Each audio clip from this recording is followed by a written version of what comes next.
Hello, my friends. Today I wanted to discuss a concept in relationship dynamics as it relates to how we show up in our relationships. I believe the biblical reading that I'm going to share with you today illustrates a wonderful point that is really essential for each of us to understand and to remember and apply. To begin our video today, I'll read the prayer, Being the Light of Love. Source of universal love and light, thank you for the gifts of guidance and wisdom today, that I may humbly serve as the light for my partner and others to follow. Thank you for the patience and strength to persevere through the challenges with kindness, grace, and forgiveness, as I know that you are the source of love and that you're never separate from me. I am grateful to be a conduit for your love, which I give abundantly to my partner and to all others. Thank you for always guiding me to give your love in a manner that enables my partner and I to grow together and helps us to realize the truth of our being. For this I give thanks. I let it be so, and so it is. Today, our reading comes from the Gospel according to Luke chapter 19. At that time, Jesus came to Jericho and intended to pass through the town. Now, a man there named Zacchaeus, who was seeking to see Jesus, but could not see him because of the crowd, for he was short in stature. So he ran ahead and climbed a sycamore tree in order to see Jesus, who was about to pass that way. When he reached that place, Jesus looked up and said, "Zacchaeus, come down quickly, for today I must stay at your house." And he came down quickly and received Jesus with joy. When they all saw this, they began to grumble, saying, "He has gone to stay at the house of a sinner?" But Zacchaeus stood there and said to the Lord, "Behold, half of my possessions, Lord, I shall give to the poor. And if I extorted anything from anyone, I shall repay it 4 times over." And Jesus said to him, "Today salvation has come to this house, because this man too is a descendant of Abraham. For the Son of Man has come to seek and to save what was lost." In today's reading, St. Luke tells us a story about a man named Zacchaeus, who was a chief tax collector. If you watched last week's video, you might remember that tax collectors in the time of Jesus were among some of the most despised people in society. Indeed, we even get a small glimpse of this when the crowd began muttering to themselves about Zacchaeus being a sinner. However, he wasn't just a tax collector, he was a chief tax collector and a very wealthy man. In the time of Jesus, tax collectors were notorious for unjustly taxing people. Likewise, the tax collectors would tax people more than they owed so that they could skim a bit off the top for themselves.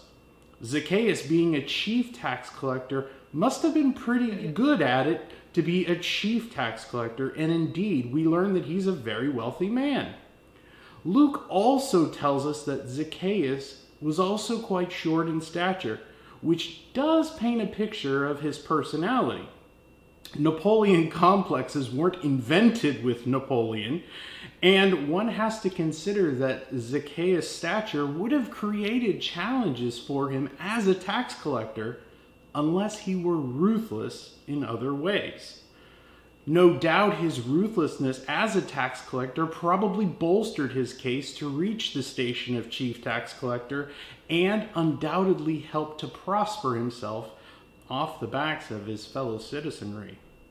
Now, you might be wondering why this story is significant in the context of our relationship, as our ministry's focus is that of strengthening our romantic relationships through metaphysical Christianity. And I can appreciate your curiosity. So just stick with me for a moment. As I mentioned, Zacchaeus was not a well-liked guy. Nevertheless, Zacchaeus hears about Jesus, and since he's short in stature, needs to climb a tree to catch sight of Jesus. It turns out that decision to climb this tree became a pivotal moment in the life of Zacchaeus.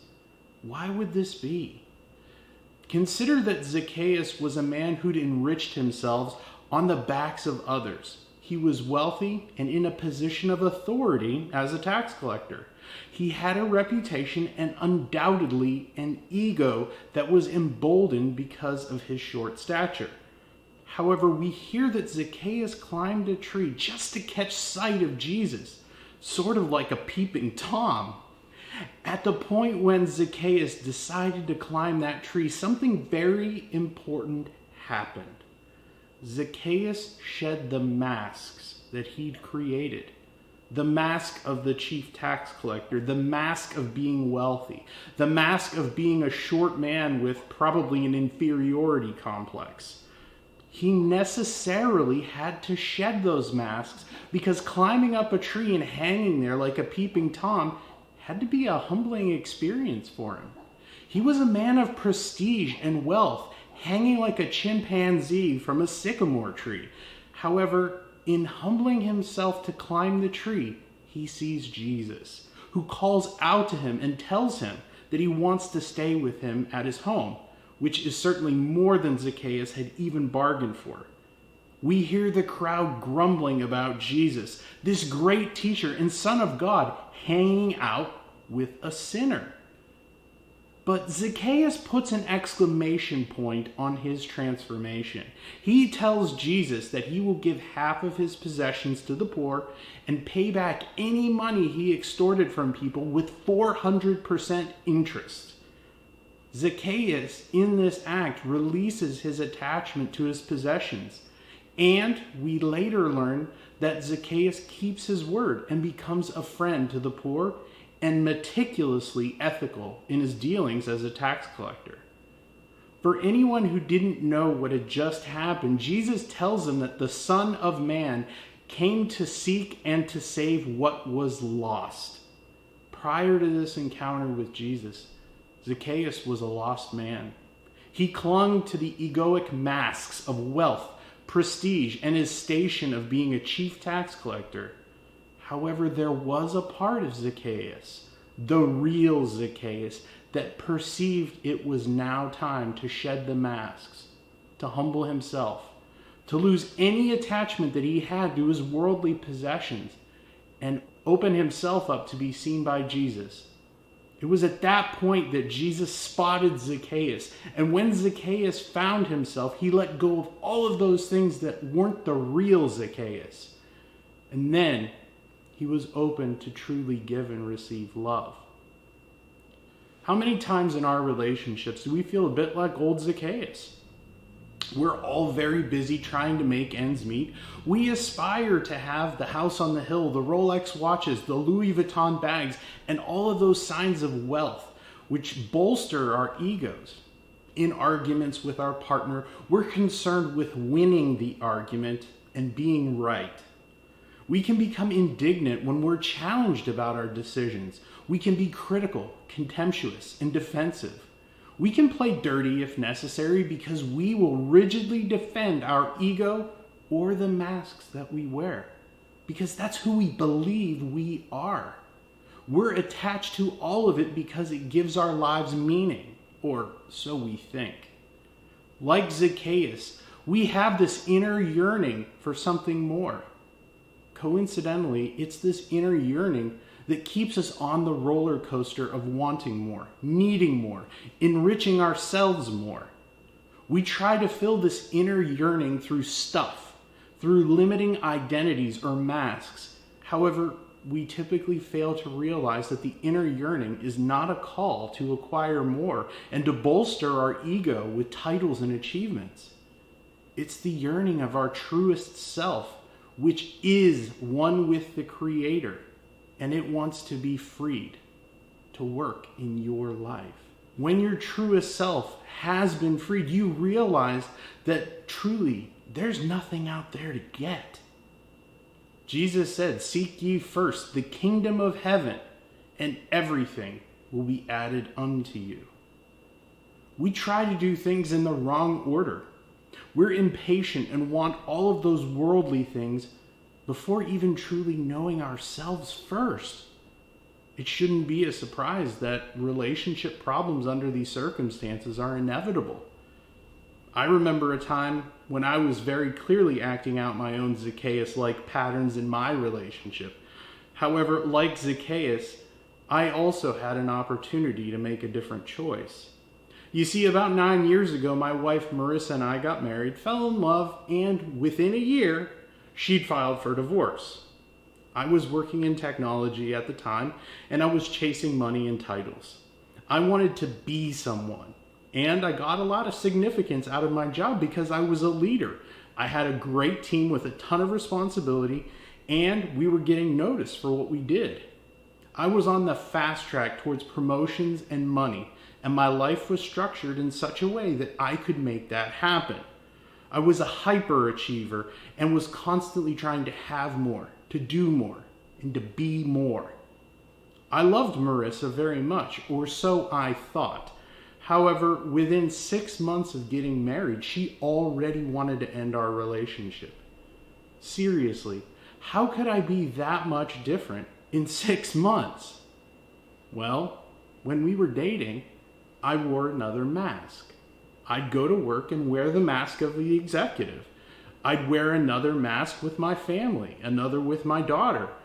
When we finally tied the knot, I put away the marketing mask that I used for dating and basically wore the mask of my work in my marriage.